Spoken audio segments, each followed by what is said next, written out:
know, every year I get to see what you guys have come up with, and this year you've come up with something really special. So I'm gonna go sit down and watch what you guys have to say about this, because this looks really cool. So, okay, stage Ernst, and by the way, stay to the right of the white line, whatever you do. Sorry. This line? Yeah, that one. There you go. You're okay there. Well, thanks for coming here to listen to what we have to say, and thanks to Elvis Presley for having us here. We need to set the stage for what we're going to talk about, so we have to go back in time. The year is 1956. That's what this new release is all about. And in 1956, when we started on January 1st, nobody really knew what rock and roll was. The first rock and roll album that came out was Bill Haley's first album. Did pretty well. It went to number 19. But that was really what it meant to the music industry. I mean, all of us who are educated about music know that they should have known better, because if Richard had made Tutti Frutti, Chuck Berry had done Maybelline, there was a lot of great R&B groups, and Elvis had obviously done 5 singles and Son, but he was still only the most promising new country artist, nothing on a national scale. So what we get into here is the year where all that changed. Elvis became a phenomenon in the music business and dominated that year like no artist has ever dominated any year ever. He was number 1, 26 out of the 52 weeks of that year.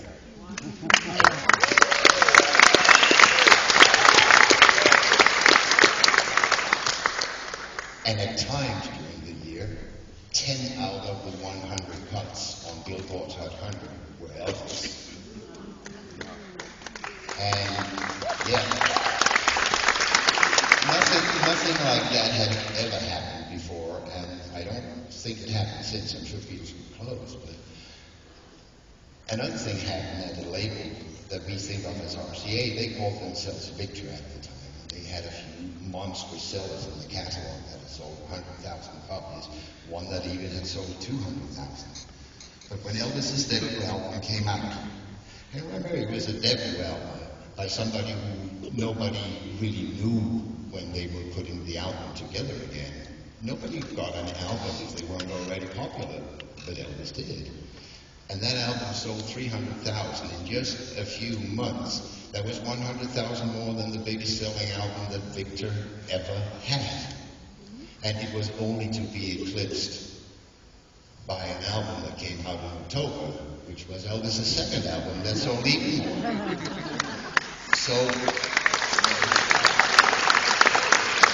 this is the setting for what we have worked on for many, many months at Sony. All the group that Roger and I are privileged to work with have been supportive. So has EPE, who's helped us with a lot of the material that is inside the wonderful book that comes with this. But let's just dwell with the music first. We have a package. I don't know if we can actually handle it. We try and show that it does have 5 CDs inside. It looks like this.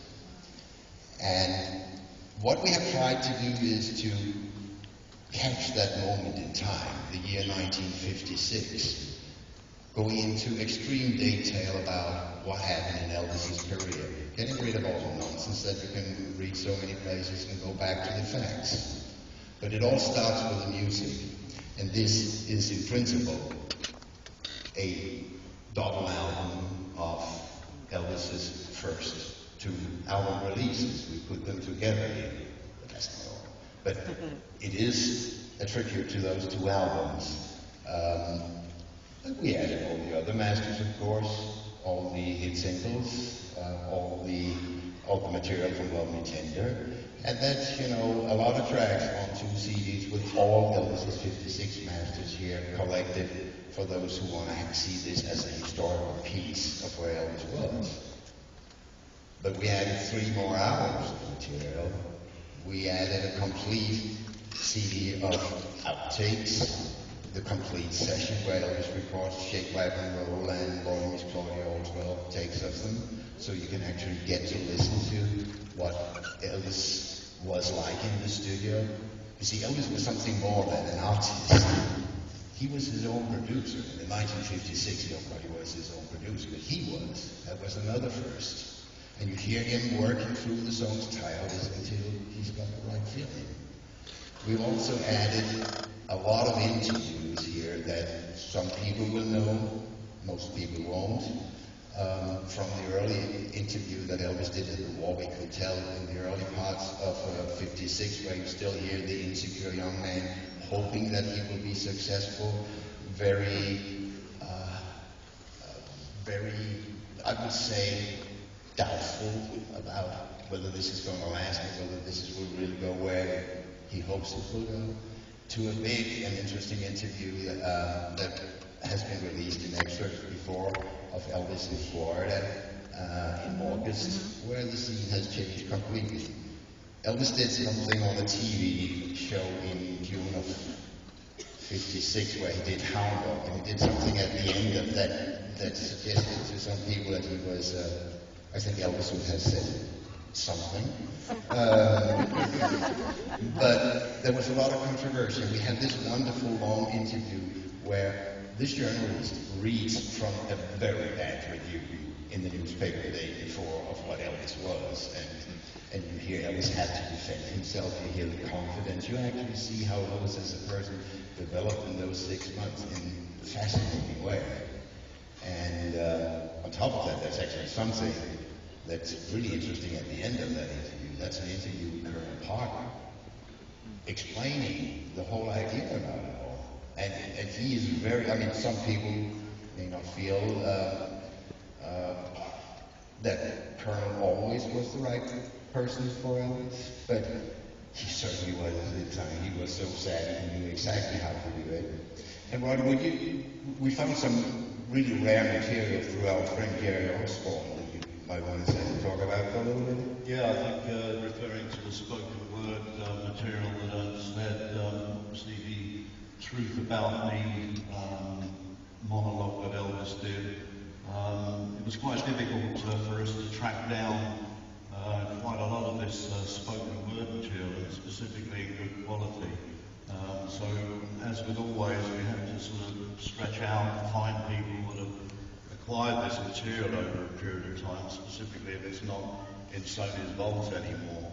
And we managed to track down Jerry Osborne, who years ago produced a really good book about all of Elvis's spoken word. And one, it was a revelation, actually spending the time to read the words from Elvis during 1956. I think it's very easy under normal circumstances to skip over all of that and just listen to the music, but it's a real revelation when you read Elvis and listen to the interviews that he gave during that period, and perhaps throughout his life in truth, is that they're so honest and so real about the things he talks about.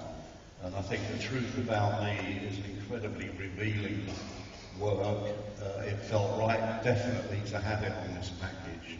And I think Ernst has done a terrific job in restoring the audio, and it's presented on this set along with a lot of other Elvis interviews. So I just think the spoken word is some added dimension that we wanted to give to this set. I mean, and the two little ads at the end, I think that they're very nice. Yes, of course. The other thing that I think the minute RCA realised they had a successful artist, which was probably within a matter of weeks, all of a sudden the people start putting the bean counters together, and apart from the millions of record sales that were coming in, people started saying, how can we use Elvis and get him to present other pieces of our product. So at the end of 1956, you're probably aware, or maybe not aware, that Elvis actually recorded some ads for RCA Victrola record players. And quite frankly, I'd never ever heard them before, and I didn't even know they existed. Again, this is something that Jerry Osborne brought to the party and was able to supply to us. And they're very short, but they're just very revealing and charming to have, because there was a lot of money spent on that promotional campaign for those record players at the end of 1956. And, Elvis's image was used in huge billboard ads and lots of advertising all around the nation in America. So it was a big thing. And RCA also produced 2 exclusive Elvis Presley EPs that, you know, material had already been available prior from the first album, but they produced these 2 EPs that were available if you bought one of the fabulous RCA record players, the best record player in the world. So, you know, RCA was sensible enough to actually use Elvis commercially over and above his hit singles and his records. And as Ernst said earlier, you know, there was no roadmap for what was happening in 1956, and certainly Elvis and the Colonel collectively, along with an RCA record label, quickly caught up. You know, we're creating the biggest stir in the music industry, and here we are 55 years later on a stage talking about this phenomenal social and cultural event. And this is just the musical content and the spoken word content so far. So this is a really special release.